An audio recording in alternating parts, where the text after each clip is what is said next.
Fala galerinha, beleza? Tranquilo? Agora sim, agora a gente vai dar início à matéria e às suas transformações. Isso é extremamente importante, que a gente consegue visualizar as transformações do nosso cotidiano. Então, fique bem atento, pegue a sua canetinha, o seu caderninho, o seu material, começa a estudar, não é complexo, eu sei que muitas vezes você não gosta tal da bendita química, da bendita física, da bendita matemática, da bendita história, sei lá, cada um tem a sua particularidade, mas vamos, né, o tempo é curto e nós precisamos vencer todos esses conteúdos para que a tua cabecinha esteja bem ciente daquilo que quer.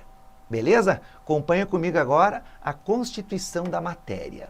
Então, como você já sabe a definição, matéria é tudo aquilo que ocupa lugar no espaço, portanto, possui massa. Beleza? Uma caneta, um papel, certo? Um mouse, tudo isso requer o quê? Olha só, eu estou sentindo um certo peso, massa.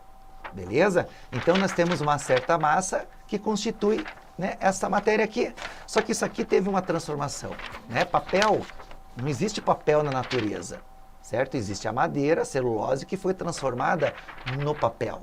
Então existe o material, o objeto, certo? As especificações de como que isso foi transformado, certo? Então existe várias transformações químicas acontecendo, porque da madeira chegar até o papel, teve que ter várias transformações.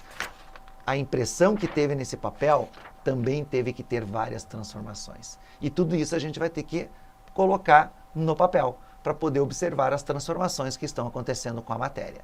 Beleza? Então existe a matéria, existe o corpo e existe o objeto, certo? Então, por exemplo, ó, eu pego a rocha, certo? Que é o que está lá na natureza, eu transformo ela no corpo, e desse corpo eu transformo isso em um objeto, certo? O ouro lá, que é a pepita, vamos dizer assim, é transformado em barras e depois é transformado em o quê? Em um lindo anel. Olha que legal. Só que ela pode estar pura ou ela pode estar misturada, que daí a gente vai obter as misturas homogêneas e as misturas heterogêneas. Certo? Que daí a gente já conhece algumas denominações, algumas estruturações aqui, né? Homo igual, hétero diferente. Certo? Então, saber lidar com as palavras também é muito claro aí dentro da química, da física, da história e assim por diante. Ok? Aqui, como eu já falei para vocês, então massa de um corpo corresponde em quantidade de matéria. Já podemos associar a quantidade de matéria com quem? Com o mol, certo? Que nós já vimos lá na Química 1. Vamos ver de novo algumas especificações mais restritas da quantidade de matéria. Ok? Então, 1 quilo de chumbo, por exemplo, aqui, ó, e eu tenho 1 quilo de algodão, certo? Vocês estão percebendo que a massa é a mesma, mas o volume ocupado é diferente. Então, como já podemos até especificar a quantidade de matéria, já posso até denominar para vocês a especificação da densidade. O que vem a ser densidade? É a massa pelo volume, ó. A massa é a mesma, mas o volume ocupado por um algodão é extremamente gigante, comparado com, por exemplo, 1 quilo de, né, chumbo. Consequentemente, você vai ter uma densidade que é diferenciada também. Então, essas associações aí são, cara, extremamente importantes. Você precisa visualizar essas denominações de um modo diferente. Abra a sua cabecinha aí de um modo bem bacana para que você consiga associar uma coisa com a outra. É fundamental, ó. Eu já dei massa, já liguei com quantidade de matéria, densidade, porque daí eu já posso caracterizar, porque a matéria, ela é formada pela mesma substância pura que a gente já vai colocar. E cada substância tem a sua particularidade. Por exemplo, 1 quilo de ouro puro, e 1 quilo de alumínio, certo? Os volumes vão ser diferentes, mas a massa é igual. Consequentemente, eles vão apresentar o que? Densidades diferentes. Não existe nenhum material igual ao outro. Ele vai ter que ter as suas características diferenciadas. Densidade é uma delas. A densidade do ouro é diferente da densidade do alumínio. E não existe nenhum material puro com a mesma densidade, porque é uma propriedade específica daquele material, daquela substância que compõe a matéria. Tranquilo? Então, o volume correspondente à medida do espaço que ele ocupa, certo? Então, por isso que eu já estou até associando densidade e volume, para caracterizar quem? A densidade. Lembra daquela história do eureka, eureka, eureka? Achei, encontrei, descobri?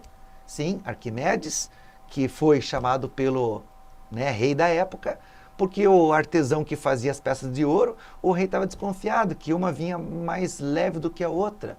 E ele, naquela época, já existia mistura de materiais, de metais. O que o artesão estava fazendo? Colocando um outro metal, que a gente conhece, por exemplo, com ouro 18 quilates, que é uma mistura de ouro, prata e cobre, que é metal mais barato do que o ouro propriamente dito. E o rei ficou meio encafifado na época e chamou esse tal de Arquimedes, que era o gênio da época, o alquimista da época, para desvendar se aquela coroa de ouro, vamos dizer assim, era realmente de ouro.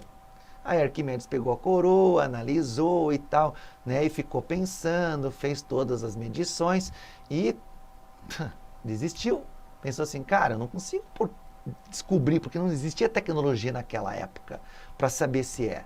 Aí ele foi tomar banho para conversar com o rei, e a hora que ele mergulhou o seu corpo na banheira, a banheira transbordou. Aí ele, ó, gênio! Eureka, eureka, eureka! Achei, encontrei, descobri. Porque o volume deslocado do corpo pela banheira, pela água da banheira, é o volume do objeto. Então, se você pegar, por exemplo, já caiu N vezes questões. Deixa eu pegar aqui, ó, por exemplo, esse trubisco aqui, ó, que eu não sei o que é. Onde que coloca a caneta do nosso multimídia aqui, ó? Certo? Esse trubisco. Qual é a densidade disso aqui? Certo? É uma liga? Não sei. O que a gente faz? Mergulha ele, pega um volume fixo de água e joga esse material lá dentro. O que vai acontecer? Ele vai para o fundo. Consequentemente, dois corpos não ocupam o mesmo lugar no espaço. O que vai acontecer com o volume? Vai aumentar. Quanto vai aumentar? Sei lá, 15 ml. Qual é o volume desse corpo? 15 ml. O volume deslocado é o volume do corpo. Legal? Aí ele pegou a coroa de ouro, mediu a massa e colocou dentro da água e mediu o volume deslocado. Jogou na densidade, massa pelo volume. Calculou lá, deu 13. Estou chutando, densidade próxima do ouro. Legal? Legal. Pegou ouro puro, certo? E jogou na água e deu o valor. Quanto que deu? 13, alguma coisa. Opa!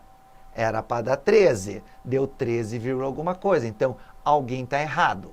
Ou o ouro puro não é ouro puro, ou a coroa de ouro não era a coroa de ouro. Certo? Lógico, ouro puro ele sabia porque ele estava fazendo a fundição, você derrete lá a pirita, mas transforma, fusão, que a gente vai ver daqui a pouco. A física também já explica isso. Então ele teve a massa pura de ouro. Então ele conseguiu determinar a densidade pura do ouro. Como a coroa deu diferente, ó, o artesão foi decapitado, porque estava roubando a alteza. Beleza? Então são histórias que contam. Eu não sei se é verdade também, É que nem as histórias que vêm em livros e tudo mais. Será que era verdade tudo que estamos contando para vocês? Talvez eu já estou mentindo para vocês, não sei. Não, estou contando o que estão nos livros aí didáticos de todo mundo. Beleza? Então, as propriedades que a matéria nos traz, extremamente importante, porque a partir delas a gente pode ter certas noções de transformações. Beleza? Então, existe as linhas gerais, que são comuns à matéria, ok? Que você pode determinar através de uma certa substância a característica geral, certo? Existem as específicas, daí sim que vão ser mais pontuais para identificar certos tipos de materiais. Densidade é uma delas, ok? Então as propriedades gerais são extensão, inércia, massa, impermeabilidade, certo? Divisibilidade e compressibilidade. O mais comum de todos aqui é a massa. Beleza? E isso na química é extremamente importante. A divisibilidade também, certo? Onde que a gente pode dividir e analisar mais aprofundado aí a composição desse material.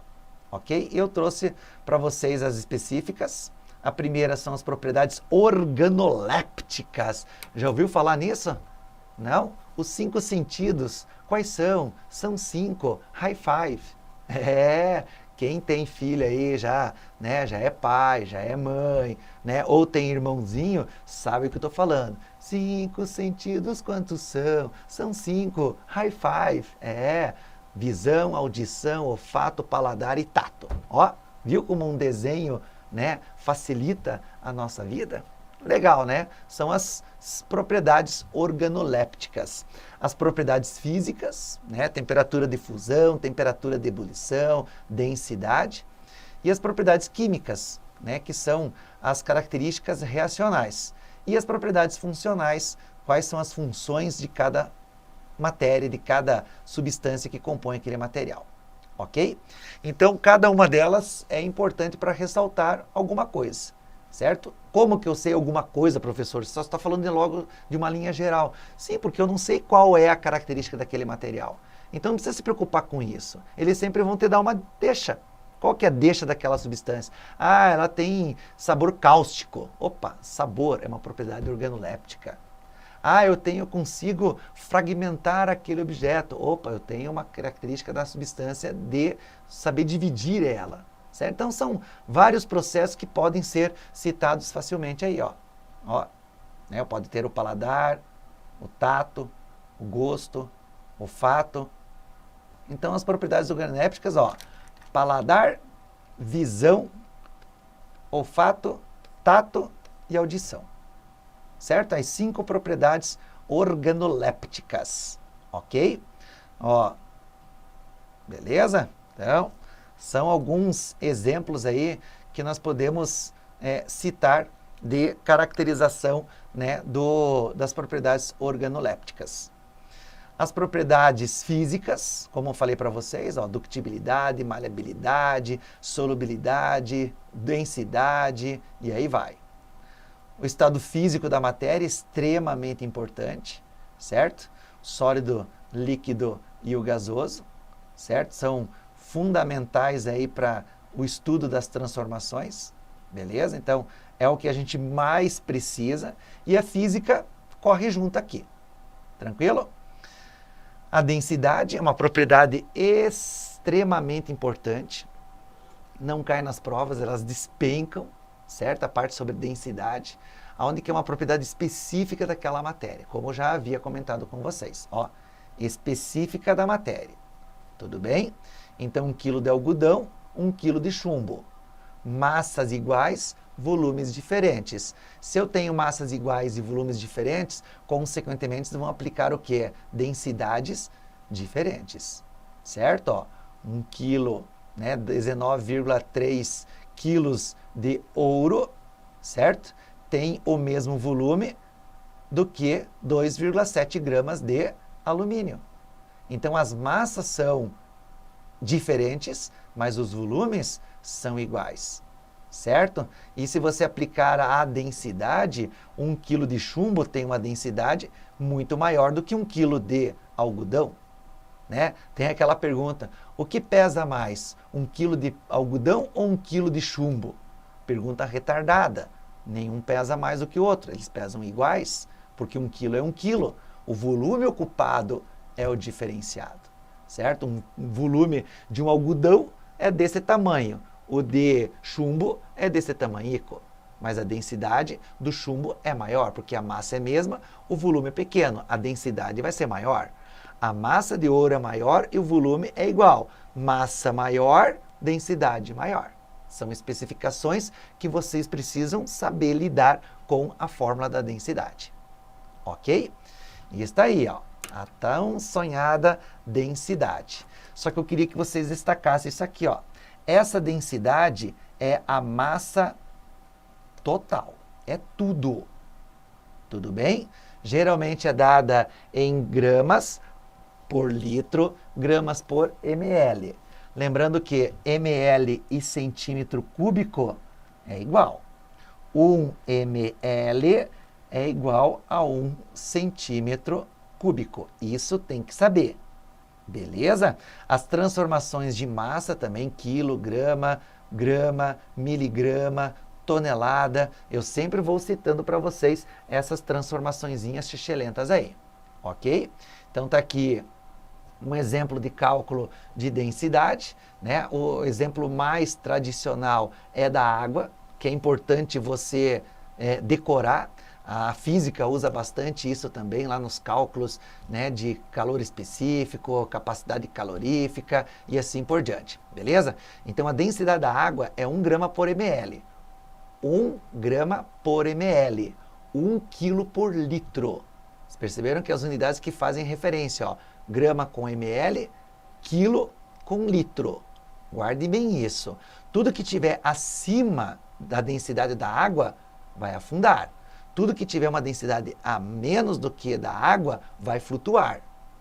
Okay? Então, isso é importante você começar a pensar. Legal?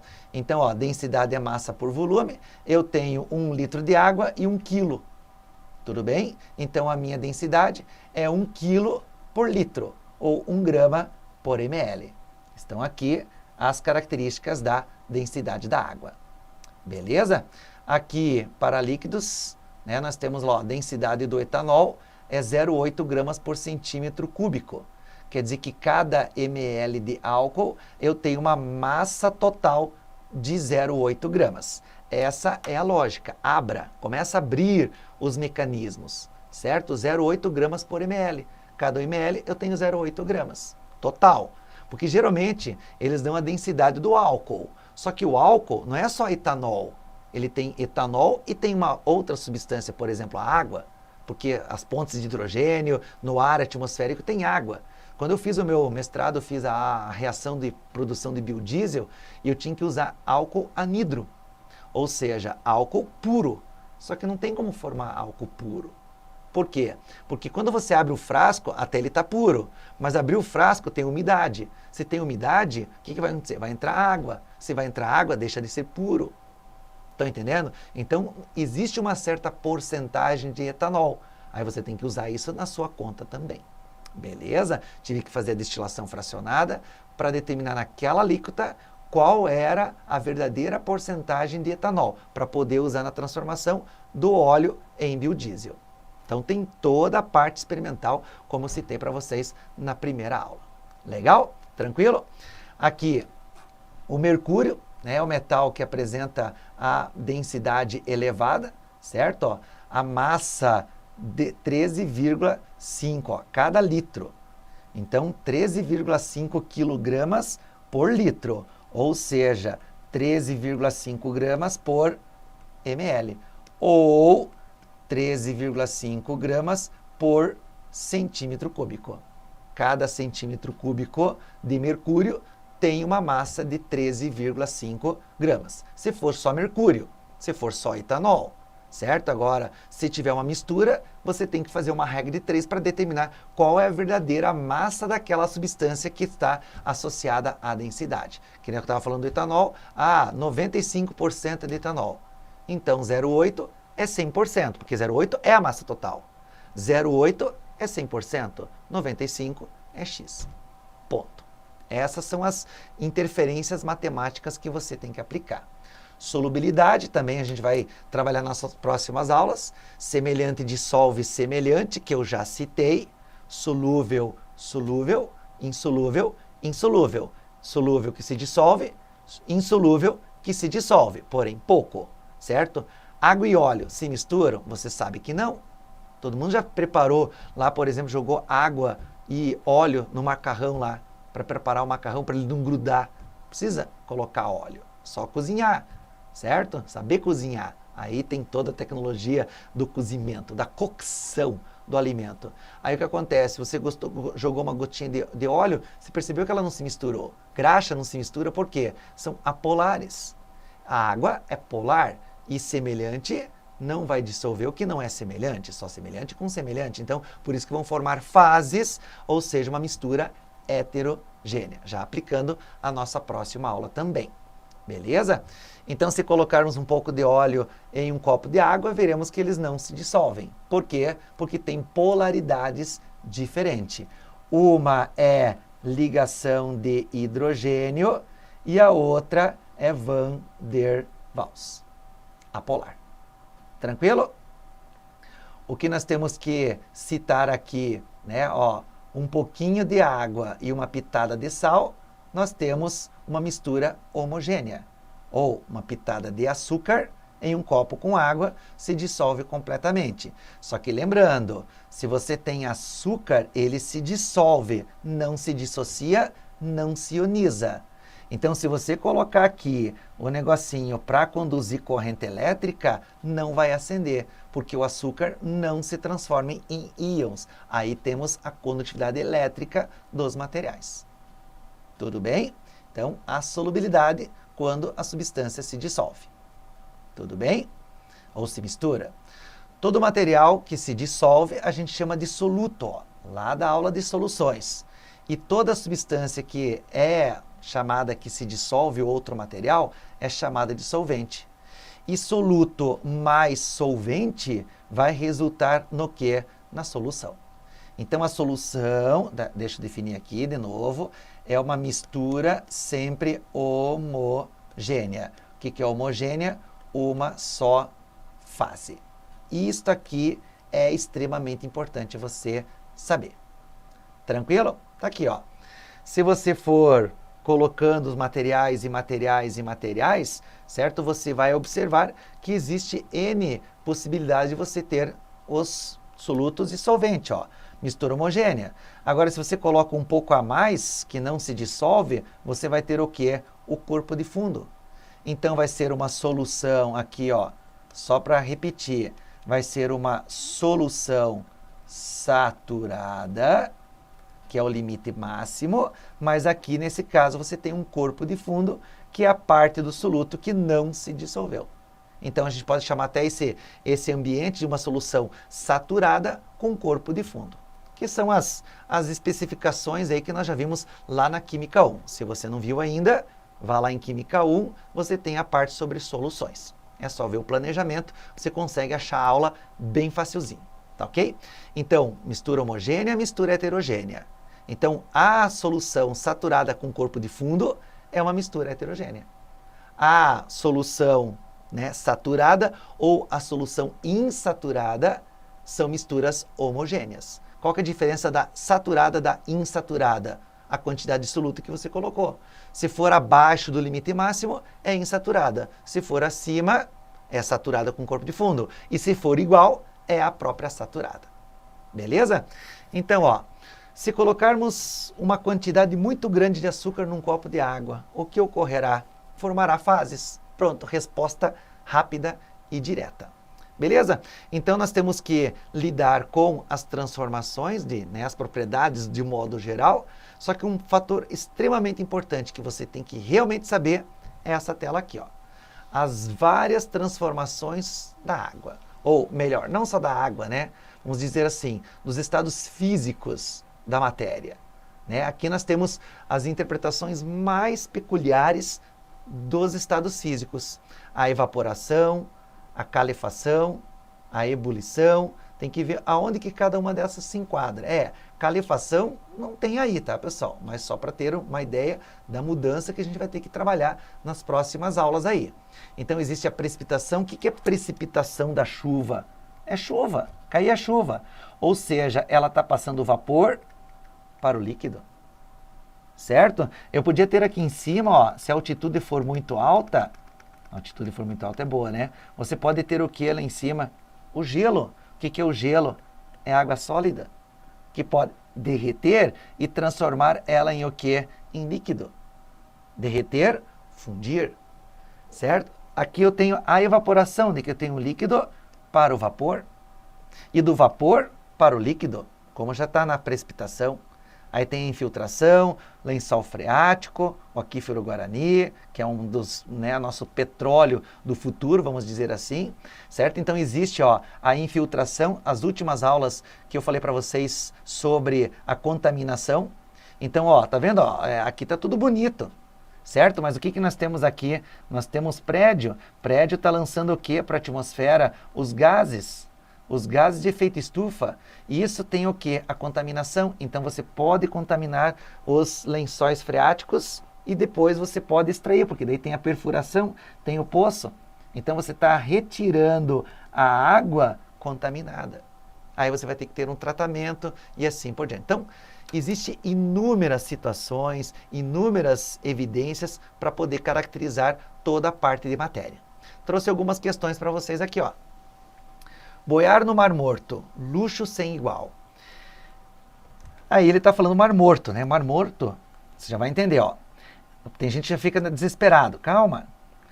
É no ponto mais baixo da Terra que a Jordânia guarda o seu maior segredo, o Mar Morto. Boiar nas águas salgadas do lago formado numa depressão de 400 metros abaixo do nível do mar é a experiência mais inusitada e necessária dessa jornada, mas pode estar com os anos contados. A superfície do Mar Morto tem encolhido, cerca de 1 metro por ano e pode sumir completamente até 2050. Então, quem não conhece o Mar Morto, ó, tem pouco tempo. Da onde que foi tirado, ó. A alta concentração salina altera uma propriedade da água pura, tornando fácil boiar no Mar Morto. Opa, boiar, ó. Boiar já tem a ver com o quê? Ó? Assinar a alternativa correspondente a essa alteração. Então, ó, o aumento da tensão superficial está diretamente ligada às ligações de hidrogênio. Pressão de vapor é gás, certo? Então, essa aqui já pode eliminar. O aumento da temperatura de ebulição, boiar tem a ver com o aumento da temperatura de ebulição. Viscosidade, não, tem a ver com quem? Com a densidade. Por quê? Densidade é a massa pelo volume, como você já conhece. Só que a massa da concentração salina, ela permanece o quê? Constante. Porque está lá o sal. Talvez uma alteração significativa. Mas como ele está falando, ela está encolhendo, então o volume está o quê? Diminuindo. Então, consequentemente, a densidade está o quê? Aumentando. Por isso que você consegue boiar a pessoinha lá. Por que que ela consegue flutuar? Porque aqui você tem uma alta densidade e você tem uma densidade pequena, certo? Então, a alternativa que implica dizer na arte de boiar está diretamente ligada à densidade. Então, um assunto extremamente simples e fácil de ser caracterizado aqui, ó. Tudo bem? Tranquilo? Então eu fico por aí, envolvendo essas denominações. Na próxima aula a gente caracteriza mais alguma coisa sobre os materiais. Beleza? Um grande abraço e até a próxima aula. Tchau, tchau.